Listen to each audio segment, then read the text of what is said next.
Hello, everybody. Bob, Dan, and I back with another edition of Geezerology Gazette. Bobby, what's big in the news this week? Okay, boys and girls, I've got several things that I want to get into.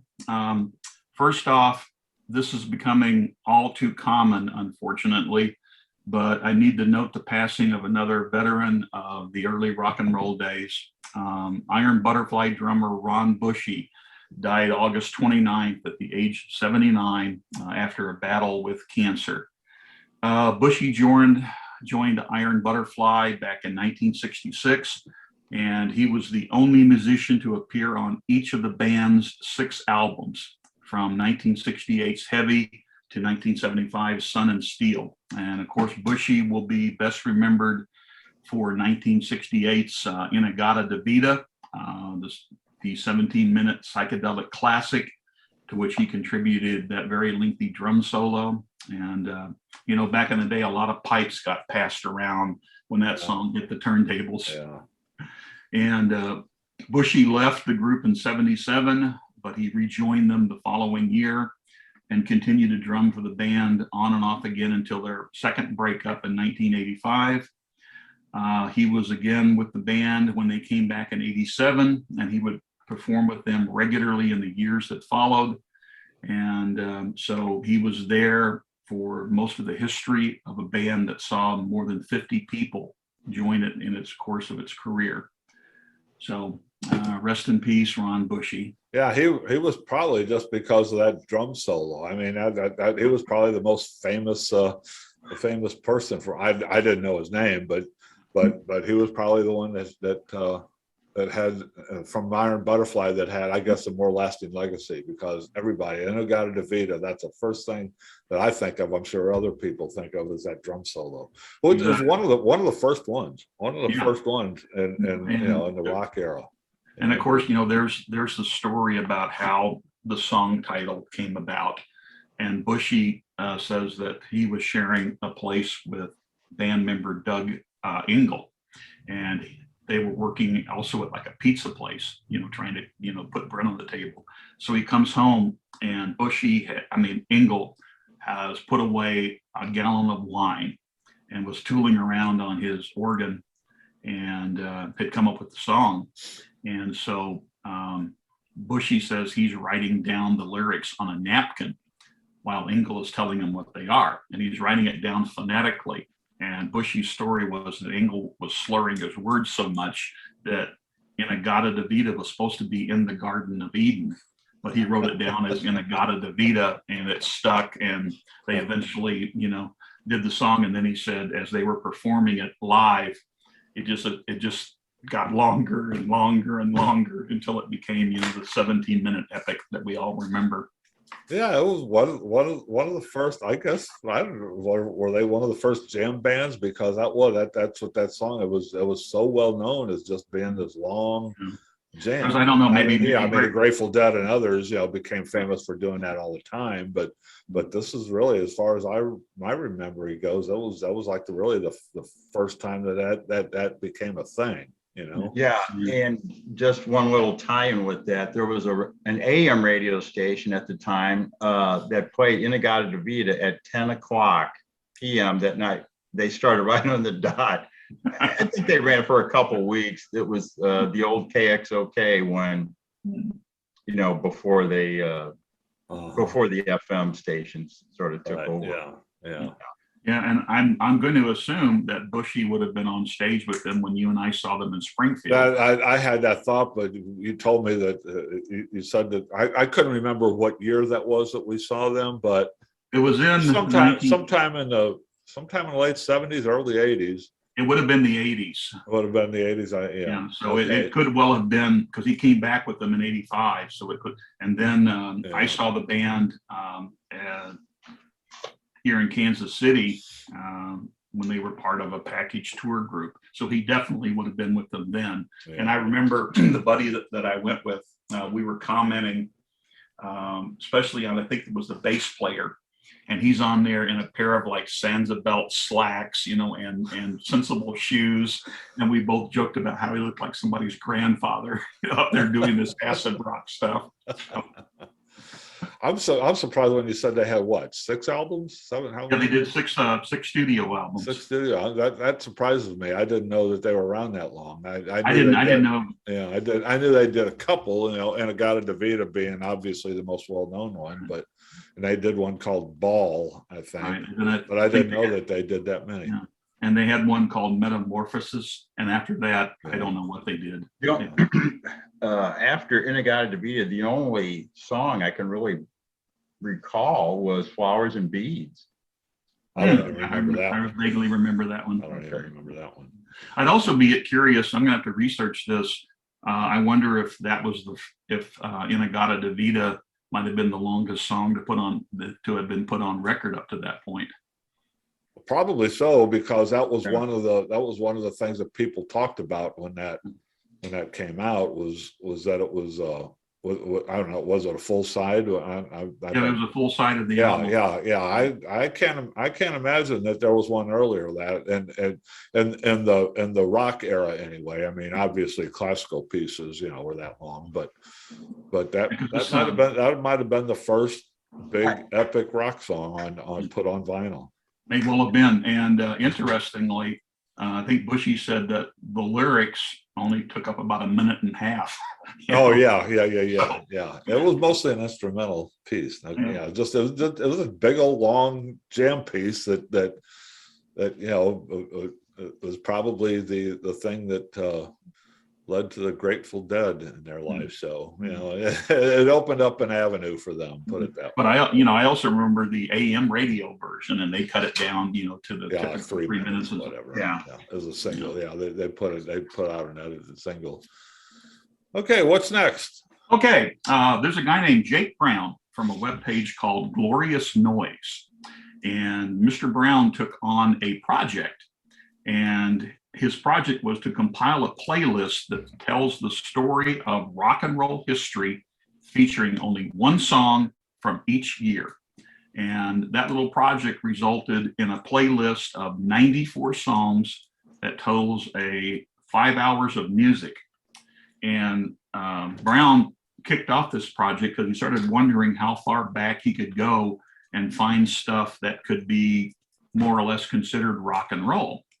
And he went back all the way to 1927 and looking for the birthplace of rock music. So he made this playlist, and it was one song per year without repeating artists. And this is the way he described his criteria. The song had to be good, preferably featuring guitar, ideally with sinful lyrics in some manner or other. Bonus points if they mentioned rocking and or rolling. He says, I sought out stuff that combined elements of country, hillbilly with blues, race music, and vice versa. The musical misogyny achieved by marrying those two deeply American forms together. Brown says his Elvis years through the 1960s were pretty straightforward. But once rock music began to diverge in all these different subgenres in the 70s, Brown said, you've got to pick a lane. And the playlist begins in 1927 with Blue Yodel by Jimmie Rodgers. And, these playlists are available on streaming services. He says there are some differences between the playlist on Spotify versus Apple Music, especially for the years 1930 to 1933, because not all of these old songs were available on all of the services. And Brown said he actually could have gone back at least 100 years because he found songs back from then that mentioned, rock and such. But he said those very early songs aren't available anywhere digitally. So. Yeah, I found this on Spotify. Some interesting choices. He's got a Liz Phair song on here. Slater Kinney, Wilco, Weezer, Jane's Addiction, The Pixies, Dinosaur Jr., U2, The Cure, Pretenders. Yeah, that'd be interesting to go through just to figure out what he thinks. Now, what was his criteria for picking a particular song in a particular year? Okay, his criteria, he said it had to preferably feature guitar, ideally had sinful lyrics. in some manner or another. And bonus points if the song mentioned rocking. Right, yeah, and yeah, I heard that, Broadway. but why, like in a particular year? So it wasn't necessarily he was picking like the best song in a particular year or anything like that. It was just sort of a representative sample that he was doing, and Yeah, and what not he was looking not really an endorsement of a particular song being like the best song of a particular year. No, what he was looking for was what he thought best exemplified the history and evolution of rock and roll. Got it. Yeah. Okay. And then, like he said, Okay. once you got into the 70s, you had all these subgenres. So Right. how do you pick what you think is the best? Because was it punk? Was it disco? Was it this? Was it that? And I think that this could make for some very interesting arguments over, what song best exemplifies the direction of music, for that particular year. And of course, the term rock and roll actually came out of these old blues songs. Right. Because rock and roll was a slang term for the sexual act. The wild thing. Yeah. Yeah. So, when these old blues songs, when they talk about, rolling, I'm a steady rolling man, or, and all that, they're talking about sex. So, Yeah. Yeah, it's a pretty diverse list.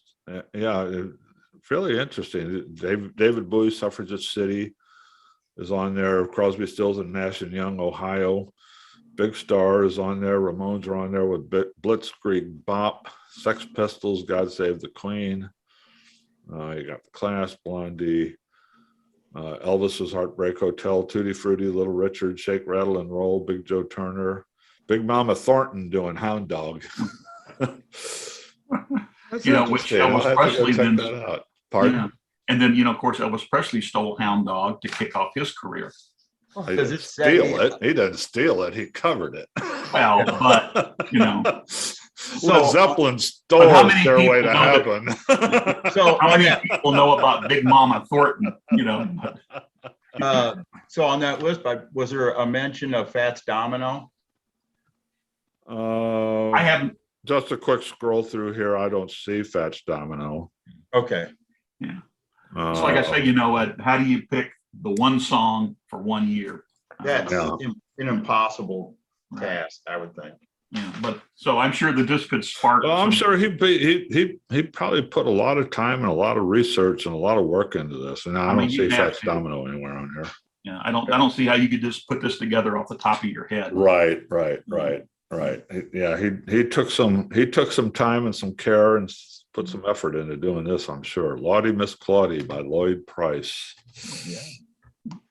So I imagine that if you get a bunch of people together who are music fanatics, this could probably spark some intense debate. Oh, no kidding. No kidding. Yeah. No kidding. I mean, it's worth a study. Dylan Yeah. makes it with Like a Rolling Stone. Mhm. And Yeah, I thought it was interesting. some of these later ones I'm not familiar with. But anyway. Yeah. D, All what's right. up? What do you got for us? Okay, nothing is historically relevant as Bob's news item, but still somebody who's in the Rock and Roll Hall of Fame, and the group that he helped found is in the Rock and Roll Hall of Fame. Brian Wilson is on tour, his fall 2021 tour, and appearing with him is Alan Jardine, his cousin, who was in the original Beach Boys, and Blondie Champlin, who I think was the daughter of Bill Champlin, who did a lot of work with the Beach Boys later on. He's already performed a couple dates in California. The next date he's playing in Cabazon, California on September the 16th. And then he hits the East Coast. I won't go through all of them. He hits, let's see, Wallingford, Connecticut, October the 8th. He's in Nashville, Tennessee, October the 22nd. And the closest he comes to the middle of the Midwest is October 23rd in Waukegan, Illinois. And then later, he starts a European leg on that tour. At the same time, on August 27th, the Beach Boys released the box set called Free Flows. And it's from the Sunflower sessions, and from the recordings from 1969 to 71. They're outtakes and they're alternate versions of some of their bigger hits. The curious thing about that is I came across this, and New York Times made a mention of it a couple days ago, that by that time Brian Wilson was having some medical issues, and it was Dennis and Carl that really took the lead as far as producing and arranging. And it's a box set, 48-page color booklets out there. And so I think it's probably, if you're a hardcore Beach Boys fan, it's worthy of a second look at what they did, kind of sans Brian Wilson. He was around, but it was pretty much Dennis and Carl that kind of took over the lead presence, putting the songs together. But are the Beach Boys still are they still an active? Well, if you look at Mike Love, they've toured around. There's a little bit of an argument. I mean, sure, Brian Wilson was the spark and genius, and the reviewer in the Times said that from Free Flows, especially the Sunflower album, they think it was the last two semi-progressive albums. When they got to the mid-70s, they thought they fell out, and they weren't being real relevant as far as their musical output. But yeah, Mike Love, I haven't heard anything about them touring. There is some backwater talk about a 60th reunion tour.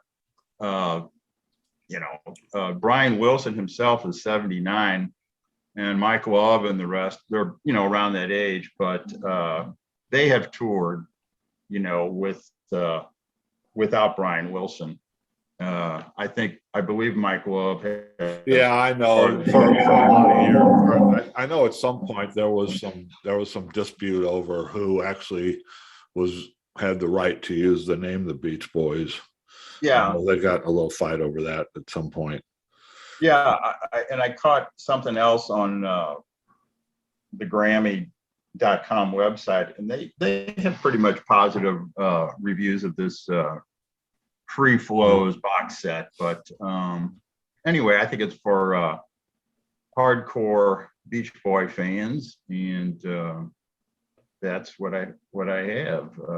Yeah, I'm just Wikipedia, which is my go-to thing when I need some information real quick. It says that the Beach Boys have been an active concern since 1961. They've never gone away. Current members are Brian Wilson, Mike Love, Al Jardine, and Bruce Johnston. So is this Brian Wilson tour actually being billed as a Beach Boys tour? Or no, it's Brian Wilson tour. Strictly Brian Wilson. Okay. Yeah. Okay. Do you know what is he doing? Is he doing Beach Boys songs, or is he doing original material, or? Mostly Beach Boys songs, some stuff from Smile, and it didn't really get into what the set list was going to be, but I'm going to imagine it's going to be primarily Beach Boys songs, and there might be one or two new offerings. Yeah, because he's recorded a couple of 3 solo albums, right? Yeah, he recorded when Smile came out, which was like an unfinished work. I think that it got really good positive reviews overall when it came out. I think was it the Beach Boys that hold the distinction for having covered a Charlie Manson song? Oh well, yeah. There was a Manson wrote a song, and he presented it to Dennis Wilson, who he was hanging out with for a while. Dennis Wilson was actually, I guess, doing a lot of production work on the Beach Boys, and they released a single. I don't remember the name of it, but the Beach Boys released a single, and Charlie Manson got quite upset over it. I don't remember if it was because they didn't credit him or they changed it or rearranged it or whatever. But it was but it was a Charlie Manson written song, but I don't know what the dispute was, but Charlie Manson got really upset about it. Yeah. If I remember correctly, I think Manson might have either lived at, I think he lived at Dennis Wilson's house. He did for a time. Yeah. And I remember also, I guess, Glenn Campbell played session work on a lot of Beach Boys albums. Right. And I read somewhere once that a lot of the Beach Boys did not actually play on a lot of their albums. They were so busy touring that session people would go in, record the music, and then they would just drop in when they had the chance and put the vocals in. Yeah, that would happen with a few groups back then, I know. There is, if anybody has a subscription to Epix, EPIX, Epix Now, I think it's what it's called. But there is a little documentary mini series on Charles Manson. It's like 3 or 4 episodes on that streaming service, and that's where, and that includes that whole story about him with the Beach Boys, and that's where I learned most of that. I just watched that not too long ago. Anything else, D? You'll probably cover this in your birthday set. Well, it has to do with Paul Anka. Bring it, brother. Okay, he celebrated his 80th birthday actually not long ago, and he has an album coming out, but I think it's called Sweet Memory. Anyway, he's supposed to go tour. I don't have the tour dates yet. But This is one of those where I got to say I didn't know he was still alive. Yeah, well, okay. Here's what happened. I'm driving home from work in the radio, and one of the AM talk stations, they said, we're going to talk to Paul Anka, and 80th birthday album coming out, some songs, he's reworking some old songs, some new songs, he's doing some collaboration. And he talked about back in the early 50s or late 50s that he and Buddy Holly were going to combine to make their own publishing company. They had started to work together. You know, he said he knew early on, after a few hits, that his future would be in songwriting. And of course, you know, he has written other songs for people that became really big. Of course, you know, My Way for Sinatra, and The Times of Your Life, which other artists recorded. And then of course, the theme song for The Tonight Show, when Johnny Carson and Doc Severinsen were in their prime. So every time that played, you know, Paul got a residual, but he also helped discover Michael Bublé, who he thinks is the sort of Sinatra of his time, which also brings me, here's another tie-in. I thought, okay, if Michael Bublé is sort of like the Sinatra of his era, Blackberry Smoke, I did this on purpose. I switched it onto the big country station. It's called 93.7 The Bull. And I listened to 3 songs, and they put, you know, the song title on it. And one was called There's a Beer with My Name on It. And then they played a couple, after about 3 songs, I thought that was it. And then I realized that Blackberry Smoke is several steps above these guys in terms of overall musicianship and relevant lyrics. So anyway, after about 10 minutes, I had to switch it. So that's all. Hey.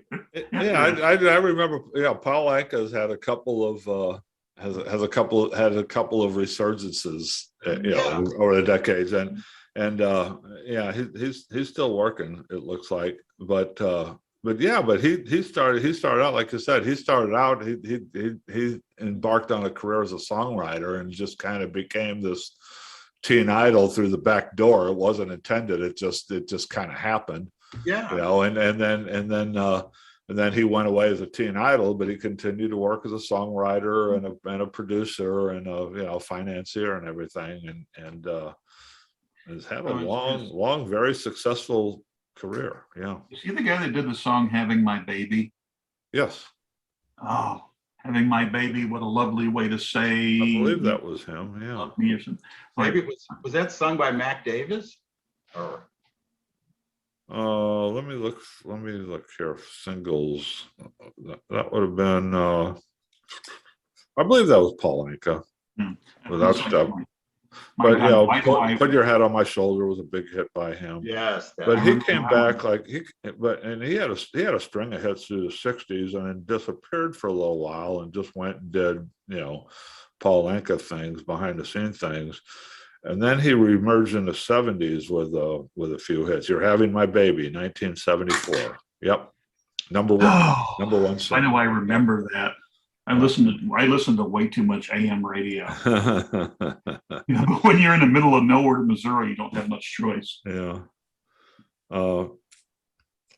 Yeah, he had a lot of big hits in the '60s as a teen idol, which is not really the career that he wanted to have. And No. but he took advantage of it, and did what he could with it, and then went back to the career that he wanted in the first place, which is just kind of be behind the scenes songwriter, producer, talent, talent search guy, Anything, Dan, on why he's trying to come back at age 80? I don't know if it's a comeback. It's not a comeback. He hasn't stopped working. Yeah. Well, Okay. when's the last time you heard anything from Paul Anka? Well, to quote Paul, he says, "There's no reason to stop. Music isn't work. It's my passion." Close quote. But yeah, that's his new LP is called Making Memories. Guest artists include Michael Bublé, opera tenor Andre Bocelli, and the vocal group Il Divo. All right. Well, can I tag a story onto Dan's thing here?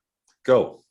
Okay. Talking about coming back after a long absence. Now, I'm going to preface this with saying one thing. Back when I was a working journalist, I lived by the thing of objectivity. Well, I'm no longer a serious journalist, so this is going to be biased, okay? This is my spin on this story. And there is some really bad craziness astir in the land. And after a 40-year absence, ABBA has reared its ugly head from the frozen Northlands. Winter is here, folks. The Swedish pop quartet, who ruled 1970s AM radio with a plethora of saccharine earworms, is releasing a new album titled Voyage that comes out in November, and 2 singles are already online. Now, in May of 2022, these septuagenarians will take to the stage to recreate the era of glitter balls and disco. Except it's not actually going to be ABBA on the stage of this specially designed theater in London. Instead, they're going to be there in digital form, and they will be de-aged to appear just how they were at the height of their power in the 70s. Now, this travesty is the creation of a mad scientist partnership between ABBA and George Lucas's Industrial Light and Magic, the Star Wars people. And the band did a performance that was choreographed by the resident artist at London's Royal Ballet. And it was recorded in 3D in front of 160 cameras by a motion capture team. And then those recordings were then turned over to close to 1,000 digital artists at 4 of Lucas's global studios. And they used archive footage to take scans of the band from back in the day. So, as Steely Dan sang, they reeled in the years to create the illusion that the ABBA of the 1970s were teleported into the 21st century. So my question is, why are they doing this? God only knows. Just because you can do something. There's a market for it. What the hell, Yeah, but just because you can do something doesn't mean you should. Oh, yeah. I don't know. Maybe they all need new sobs. I don't know. But anyway, that is my biased take on ABBA coming back. Somebody did this recently. Somebody's already. I mean, this isn't the first. Somebody did this. No, but I don't think it's ever been done to this magnitude. No, but wasn't. Okay, I tell you who it was. It was a couple of years ago. They did it with Roy Orbison. I believe. And they scheduled, tour stops, and they were using, of course, they had a stage, a band and all that. And they used hologram, and they took old footage. I don't know how they did the process, but they probably contacted George Lucas and his special effects studio. It's like you're watching Roy Orbison sing songs, but it's not Roy Orbison, it's a hologram. And in his defense, he's gone, but ABBA, they're still alive. Yeah, that's what is different here. I guess is because I guess they're still alive, but I guess maybe they're just too old for the regular. Oh, they're not in as good a shape as Keith Richards and Mick Jagger. Okay, and the one effect that Bob mentioned, where they're reverse aging them, that was first put out. Martin Scorsese did it with The Irishman, with De Niro and Pacino. Right. Yeah. And it was believable, but anyway, I just can't believe they're going to all this expense to do this. I saw a picture of ABBA in their holographic suits. I guess it was taken, when they did this performance, and sensors all over it and things like that. Right. Exactly. I've seen that in relation to how they do some video games. Right. Yeah, they do. And for all of them being in their 70s, they don't look that bad. But I have to assume that they're wanting to recreate the image of what they had way back in the day. But the thing is, what do we get next? Bloated Elvis. And the bad thing is, if you heard one of their songs, it just got stuck in your head, and how do you get it out? Yeah. So, but I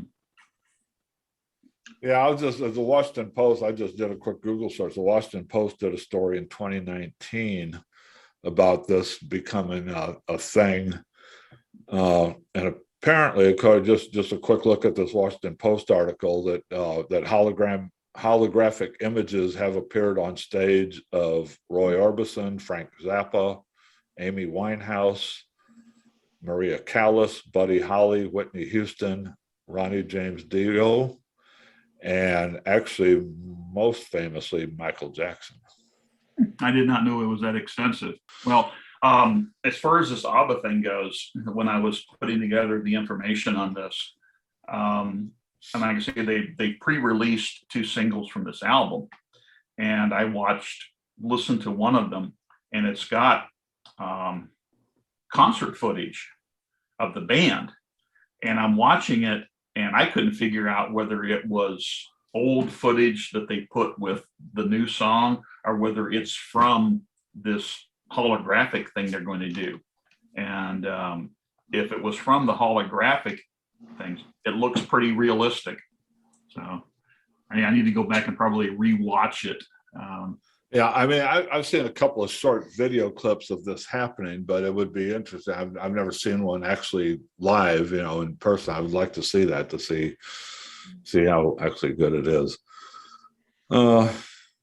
Okay, let me just throw a couple of quick things out there. Apple TV Plus on October 15th, in the category of music documentaries, which we seem to be seeing a lot of these happening lately, but the one that particularly caught my attention is on Apple TV Plus, premiering on October 15th, will be a documentary called The Velvet Underground, a documentary film by director Tom Haynes. And I bring this up because they just released a trailer for this week. So look for that documentary on Apple TV Plus. I know that Apple TV Plus is giving out, I think, like 3 months free if you want to check it out. So that would be good. If you want to see this documentary, you could probably pick up a free trial of Apple TV Plus to see this. Again, that date is October 15th when that movie will premiere. Yes, we all know that they are coming out with a new album called The Quest. I think that record is due to be released on the 1st of October. They have released a video single of one of the tracks of that album this week called Dare to Know. This is actually the second one that they came out with. About 2 or 3 weeks ago, they had another one. I looked at this, being a Yes fan from way back, but never really paying much attention to them recently. My take on it, I don't know. I hate it when people do this. You want to compare what they're doing now to what they did 40 years ago, which is kind of bogus, but I can't help it because I love the stuff that they did 40, 50 years ago. And that's what is still in my heart and in my brain. But essentially it just seems to me these two videos, one of them, the one that came out in July was pretty good. The one that came out this week, I wasn't too impressed, but it just sounds to me like it sounds to me like a Yes tribute band more than it does. Yes, Steve Howe was there, of course. He was around for the three big ones: the Yes album, Fragile, and Close to the Edge back in the early 70s, which are the ones that are my standard bearer for Yes, and most other people too. Steve Howe is still there. Alan White is still there, but Alan White didn't come around until Tales from Topographic Ocean. So really the Yes that I knew and fell in love with, Steve Howe is the only remaining one, and Steve Howe is all over this stuff, which is great. I like Steve Howe. I like what he does, but the first thing that jumps out at me listening to these two songs is that Chris Squire isn't there. It's almost like they don't have a bass player, because one of the things that made Yes so great back then was Chris Squire's bass work. It was just so different than anything that anybody else ever did. Chris Squire played a lead bass. It wasn't a rhythm instrument. It was a lead. It's one of the distinctions of Yes. And that's not there. Squire's harmony vocals, which were so great with John Anderson, of course, those aren't there. Squire died about 6 years ago. So that's not there. So there's nothing that stands out about the bass. There's nothing that stands out for the drums. Alan White's always been known as a good professional technical drummer, never virtuoso like these other guys were. And as John Davison, who's now the lead singer, it just sounds to me that,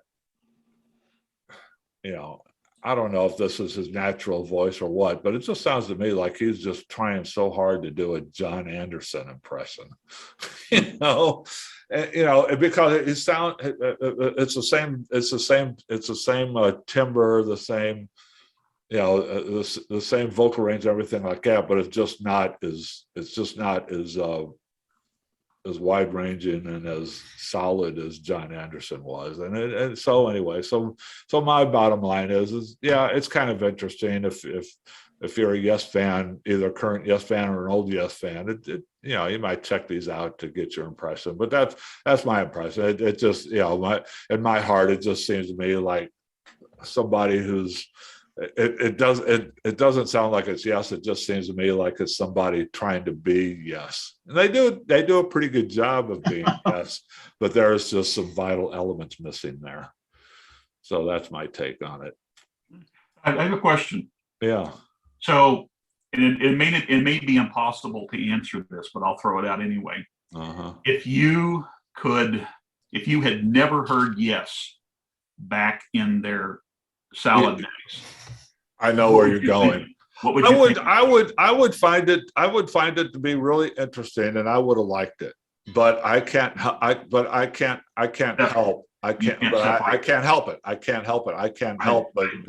compare it to what to what I know of Yes.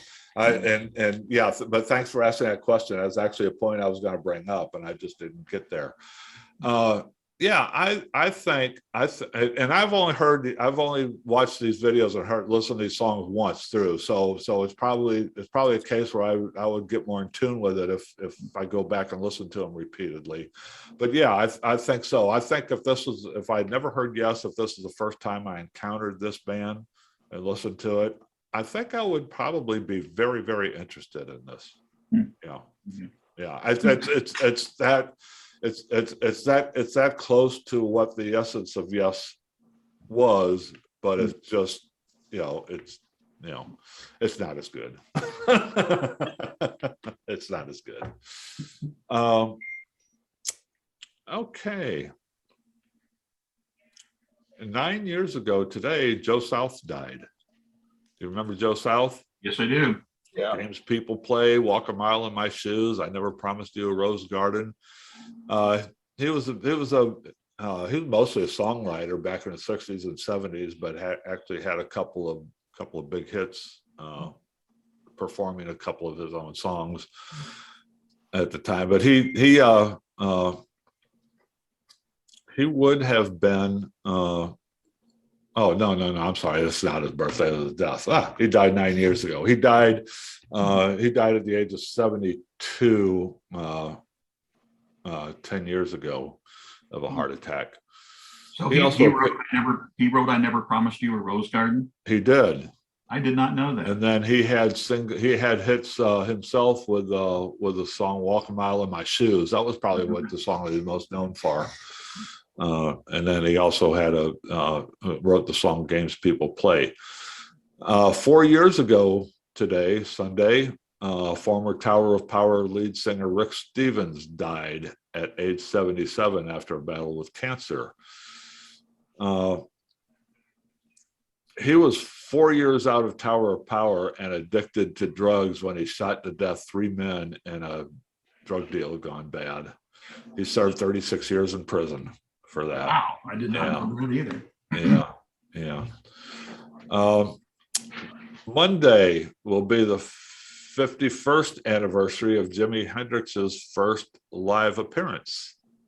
He appeared at the Isle of Femmern in Germany. I'm sorry, not his first live appearance. Let me do that over. His final live appearance. I read that wrong. 51 years ago was Jimi Hendrix's final live appearance at the Isle of Femmern in Germany. He died 12 days later. Monday is the 43rd anniversary of the death of record producer Tom Wilson, who produced, among others, Bob Dylan, The Times They Are Changin', Bring It All Back Home. He produced Frank Zappa's album Freak Out. He produced Simon and Garfunkel's album Wednesday Morning 3 a.m. and he produced the Velvet Underground's album White Light, White Heat, among other things. Monday is the 31st anniversary of the death of Tom Fogerty, guitarist with Creedence Clearwater Revival, younger brother of John, who they had a little sibling dispute over a couple of years over the Creedence Clearwater brand. Yeah, they had a bad falling out. They did. Another anniversary death on Monday, Nicky Hopkins. He died of complications from intestinal surgery. He was a big session musician, did a lot of work with the Stones, Jeff Beck, the Beatles, the Who, the Kinks, Small Faces, Led Zeppelin, John Lennon, George Harrison, and the Jerry Garcia Band. The Kinks song Session Man from Face to Face is dedicated to Hopkins. Tuesday will be the 53rd anniversary of Led Zeppelin's live debut. Now we had a few days, we had last week that it was the anniversary of the first time they actually played together in a rehearsal. Well, Tuesday will be the 53rd anniversary of the first time they appeared together on stage in front of an audience. They were still billed at the time as the New Yardbirds, but they did two sets as the New Yardbirds, 2 shows as the New Yardbirds before they became Led Zeppelin. Another anniversary of a death on Tuesday is the 43rd anniversary of the death of Keith Moon. He died of an overdose of heminevrin. prescribed to combat alcoholism. No, that didn't work out too well. How do you say that? Heminevrin. He had attended a party the night before, organized by Paul McCartney for the launch of the movie, The Buddy Holly Story, which featured, who was the actor who played Buddy Holly? Gary Busey. Gary Busey, yes. Another death anniversary on Tuesday is the 18th anniversary of the death of Warren Zevon. Werewolves of London. Werewolf they of call it. London. Yep. Mr. Excitable Boy. Yeah. On Wednesday, 53 years ago Wednesday, we've all seen this video, the video of the Beatles performing Hey Jude. This was a video that appeared on the on David Frost's TV show in the UK. The Beatles turned up to perform Hey Jude. This was the one where at the end, like all the audience members come on stage and hang out with them when they're doing the long, the long coda at the end. Wasn't that the first worldwide? No. That was All You Need Is Love, what you're thinking of. Okay. Yeah, and that was the first worldwide live, Performance. music performance. Yeah. Wasn't that from like the Rock and Roll Circus thing? This okay. I don't. The Rock and Roll Circus thing. What? He said, "All you need is love." You were saying that was the first worldwide broadcast, or Right. Yeah. was that from that Rolling Stones thing that they put together called the Rock and Roll Circus, or am I thinking of something else? I do not know that. I do not. I'll have to look that up. But anyway, the Hey Jude performance. Yeah, that was on the show Frost on Sunday. It was, and Hey Jude, I didn't remember this. Hey Jude was the first single that the Beatles released on the Apple Records label. Anyway, that anniversary was Wednesday. On Thursday, 65 years ago, Elvis Presley made his first appearance on the Ed Sullivan Show, performing Don't Be Cruel, Love Me Tender, and Ready Teddy from the CBS TV studios in Los Angeles, the same one that David Letterman spent several years in, same studio. On Saturday, 65 years ago Saturday, on 11th of September, 1956, police were called to break up a crowd of rowdy teenagers after the showing of the film Rock Around the Clock at the Trocadero Cinema in London. The following day, the London Times printed a reader's letter that said, quote, "The hypnotic rhythm and the wild gestures have a maddening effect on a rhythm-loving age group, and the result of its impact is the relaxing of all self-control." This was the devil's music, and people were pissed. The film after this little mini riot broke out from the film Rock Around the Clock. We're talking about the Bill Haley and the Comets. The film was quickly banned in several English cities after that. Also on Saturday, a year ago, 11th September 2020, is the death of Toots Hibbert, frontman of the legendary reggae band Toots and the Maytals. He died of COVID, one of the first COVID deaths. Birthdays today. Be the 75th birthday of Buddy Miles, who performed with the Ink Spots, Wilson Pickett, Santana, Electric Flag, and in the Jimi Hendrix Band of Gypsies. Yeah. He died in February 2008 at the age of 60 after a long-term illness.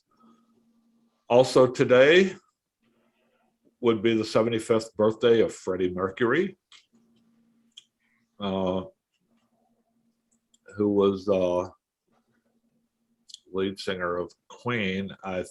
I didn't note this. I forgot to write this down, but Freddie Mercury was not his birthday. He was born in Tanzania, of a different name, and Tanzania, his house where he was born and grew up in is like a national shrine now. I've seen that. I actually saw that on the Amazing Race. The Amazing Race. One of the things was they had to go visit that house. Okay, today is the 75th birthday of Loudon Wainwright III. Most famously of Dead Skunk in the Middle of the Road.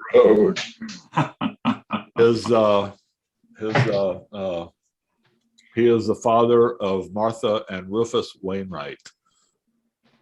Monday will be the 78th birthday of Pink Floyd singer, songwriter, bassist, and co-founder Roger Waters. Also on Monday would be the 50th anniversary of Dolores O'Riordan, who was the lead singer of the Cranberries, of the hit singles Linger, Dreams, and Zombie.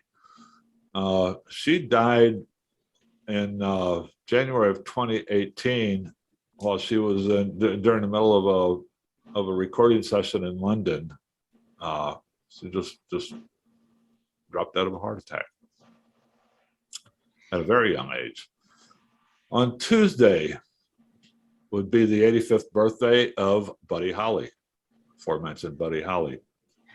Also Tuesday, the 74th birthday of Gloria Gaynor, known for the 70s disco era hits I Will Survive, Never Can Say Goodbye, and I Am What I Am. Oh, Popeye. She'll be 74. 73 years old on Tuesday will be Dennis Thompson, the drummer from the MC5. That goes back. Yeah. Tuesday will be the 70th birthday of Chrissie Hynde of the Pretenders. Tuesday will be the 67th birthday of Tom Petty and the Heartbreakers keyboardist Benmont Tench, who's also worked with Bob Dylan, U2, Roy Orbison, and Stevie Nicks. Wednesday would be the 89th birthday of Patsy Cline. She became the first female solo artist inducted to the Country Music Hall of Fame. She was inducted posthumously in 1973, 10 years after she died. She was another musician who died in a plane crash. Man, we've had a lot of those. Yeah, and I before believe mentioned Buddy Holly, the guys from Leonard Skinner, Stevie Ray Vaughan. A lot of rock artists. Probably more of them died in plane crashes than the drug overdoses. And right? if memory serves me correctly, Patsy Cline was flying out of Kansas City after having done a performance here when her plane crashed. Could have been. She was 30 years old when she died. Okay, also on Wednesday, the 76th birthday of Ron McKernan, the organist, the original organ player for the Grateful Dead. He was known as Pigpen. Pigpen. Yep. Yes. Yep.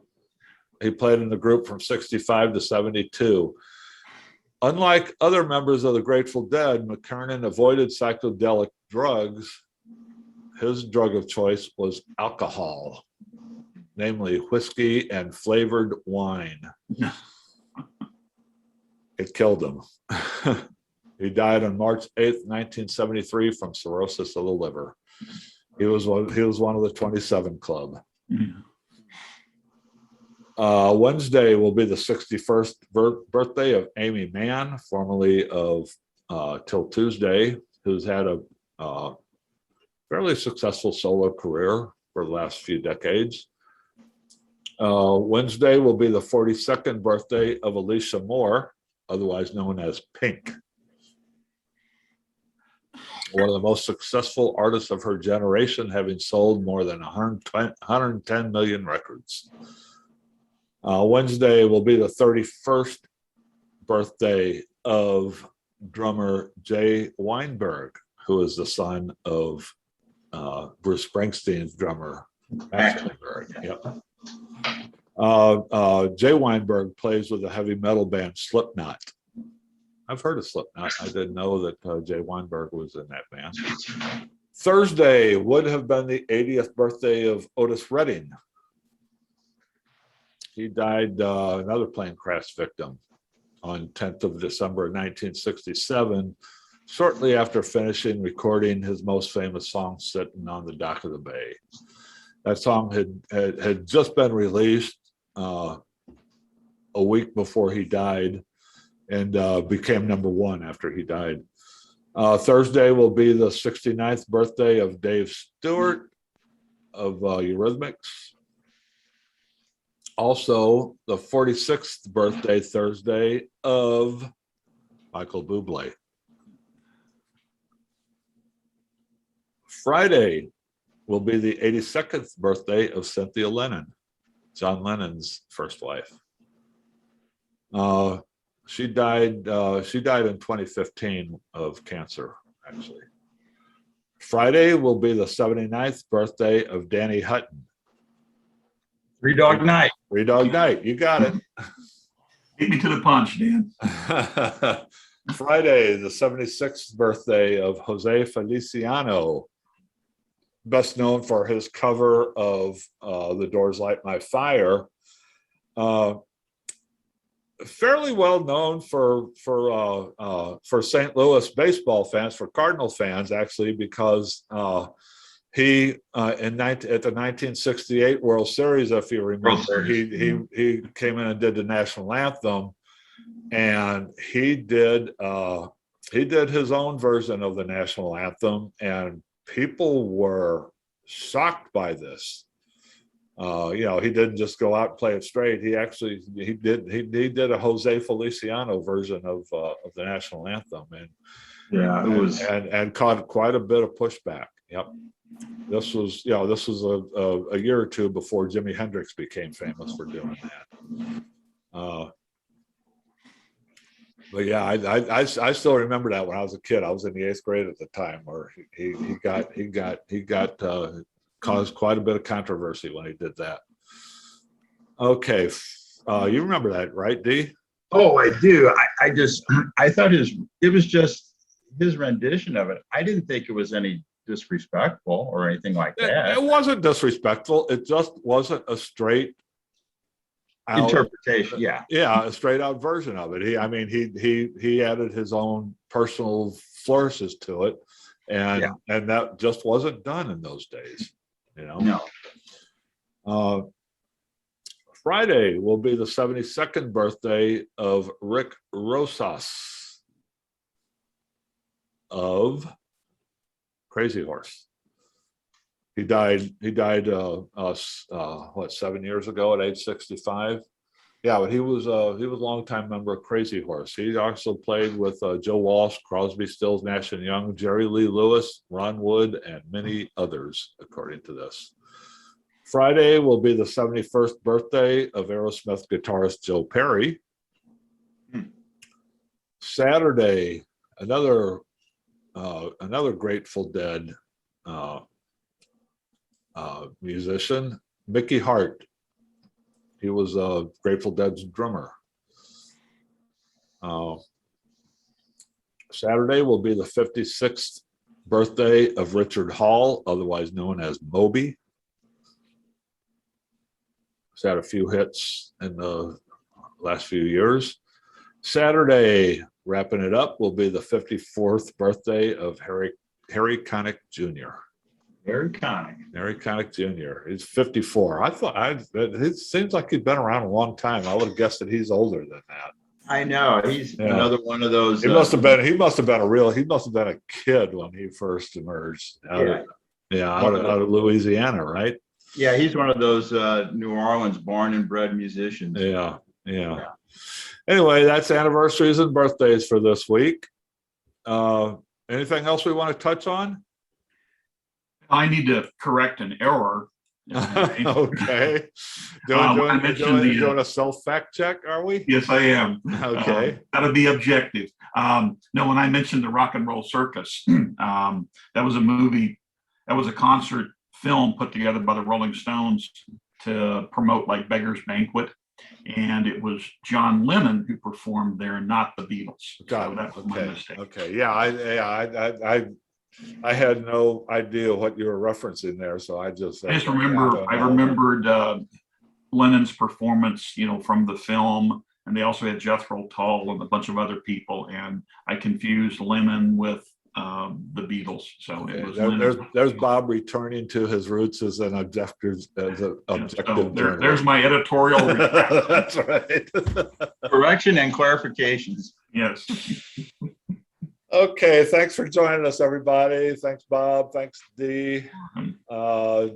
Check us out on Wednesday. We're going to resume our look at the Doors discography when we're going to tackle Morrison Hotel. And we'll be back with more news next Sunday with another edition of Geezerology Gazette and more good things to come in the next few weeks. So take care, everybody. See you later.